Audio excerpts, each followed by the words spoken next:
जय माता दी। आज हम आपको सुनाने जा रहे हैं 6वां अध्याय ध्रुमलोचन वध। मैं सर्वस्वी भैरव के अंग में निवास करने वाली परम कष्ट पार्वती देवी का चिंतन करता हूँ। वे नागराज के आसन पर बैठी है। नागों की फणों में सुशोभित होने वाली मणियों की विशाल माला से उनकी देहलाती स्फुट हो रही है। सूर्य के समान उनका तेज है। 3 नेत्र उनकी शोभा बढ़ा रहे हैं। वे हाथों में माला, कुंभ, कपाल और कमल लिए हुए हैं तथा उनके मस्तक में अर्धचंद्र का मुकुट सुशोभित है। ऋषि कहते हैं, देवी का यह कथन सुनकर दूत को बड़ा आश्चर्य हुआ और उसने दैत्यराज के पास जाकर सब समाचार विस्तार पूर्वक कह सुनाया।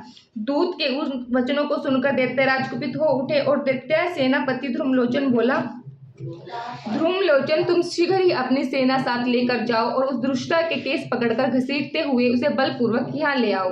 उसकी रक्षा करने के लिए यदि कोई दूसरा खड़ा हो, वह देवता, यक्ष, गांधर्व क्यों ना हो, उसे अवश्य ही मार डालना। ऋषि कहते हैं, शुंभ के इस प्रकार आज्ञा देने पर वह ध्रुमलोचन देखते 60,000 असुरों की सेना को साथ लेकर वहां से तुरंत चले गए।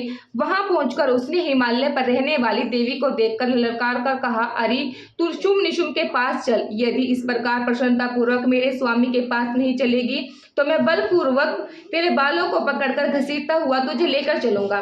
देवी बोली, तुम दैत्य के राजा ने भेजे हो, तुम स्वयं भी बलवान हो और तुम्हारे साथ विशाल सेना भी है। ऐसी दशा में यदि मुझे बलपूर्वक ले चलोगे तो मैं तुम्हारा क्या कर सकती हूँ।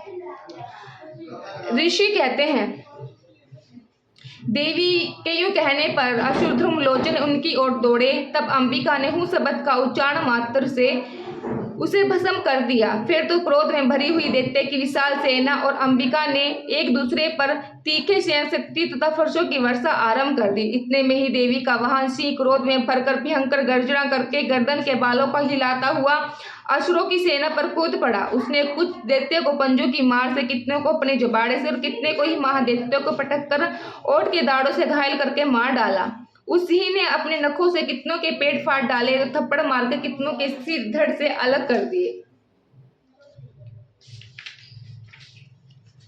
कितने की भुजाएं और मस्तक काट डाले और अपनी गर्दन के बाल हिलाता हुआ उसने दूसरे दैत्यों के पेट फाड़कर उनका रक्त चूस लिया। अत्यंत क्रोध में भरी हुई देवी के वाहन उस महाबली सिंह ने क्षण भर में ही असुरों की सारी सेना का संहार कर डाला। शुंभ ने जब सुना कि देवी ने ध्रुमलोचन असुर को मार डाला है तथा उसके सिंह ने सारी सेना का सफाया कर डाला है, तब उस दैत्यराज को बड़ा क्रोध हुआ। उसका ओठ कांपने लगा। उसने चंड और मुंड नामक 2 महादैत्यों को आज्ञा दी, हे चंड, हे मुंड, तुम लोग बहुत बड़ी सेना लेकर वहां जाओ। उस देवी के बालों को पकड़कर अथवा उसे बांधकर शीघ्र यहाँ ले आओ।